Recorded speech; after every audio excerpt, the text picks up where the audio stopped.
get some variation on hoof styles and sizes. We'll take a look at Bandit here. He is a miniature horse.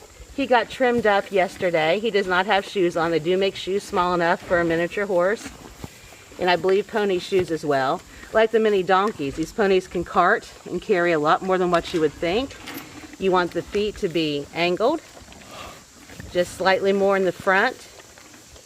You want to be consistent throughout. He has a little bit longer angle on this right foot than any other ones, maybe from previous trimming, late trimming, or just a way that it grows.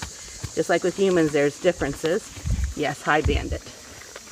This little tiny pony, give you an idea here, I think he might be 11 hands.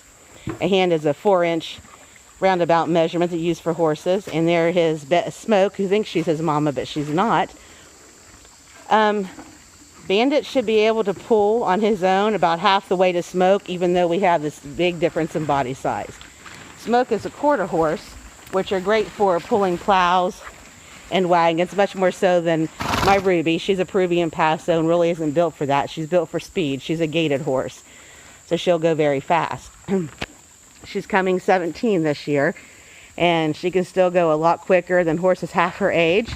One, that's just how Rue is, and two, she's been kept very healthy, and the hoof treatments that we do to help keep the brittleness away, it's a mixture that I use. It's all natural instead of expensive ones store-bought with chemicals, and I'll share the recipe in this article. So keeping up on their health can definitely improve longevity, just like in humans. We'll get a good look at Smoke over here. Smoke is a 20-year-old beauty, which is pretty old for a horse. She and Ruby tend to jockey for position to see who's in charge of the herd. You can see the difference between Bandit's little hooves and Smoke's big ones. I don't think that they're angled well enough for you to see closely the difference between Ruby's and Smoke's. Smoke's are black or dark throughout, and Ruby's are mostly white. There's always some old wives' tales or farmers' tales about horses with white legs or white hooves. Not going to be very good horse or strong.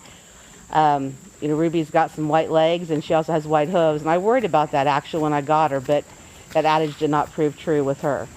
But because Smoke is a quarter horse, she didn't get shod yesterday. She's scheduled for 2 weeks from now. Her hooves are a lot thicker, and they're a lot wider. And Andy, which you saw in some other videos, his feet are wider too. It's just a different style of horse. He's part quarter, part halflinger. They have a stockier build, which makes them able to carry more weight on their back and to be better pullers. By and large, every horse varies.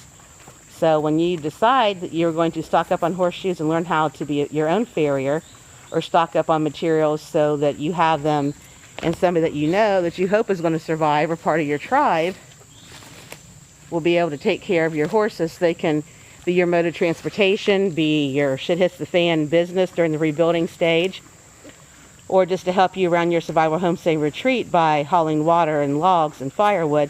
You need to get horseshoes in a variety of sizes. They are definitely not one size fit all, width-wise or length-wise, but also in thickness. Ruby has on a different type of shoe than Andy because of her brittle hooves, and there's shoes that are made for horses that are going to be doing more carting, for horses that are going to be doing a lot more road riding. A horse with soft hooves, or a horse that's going to be really on rugged terrain. Sometimes they have raised nubbins on them where you put the nails in. So there's as many varieties as horseshoes almost as there are horses. So you just have to do some research about your particular breed of horse and learn more about the types of shoes that you would need for the kind of work it's going to be doing and the kind of terrain that it's going to be covering.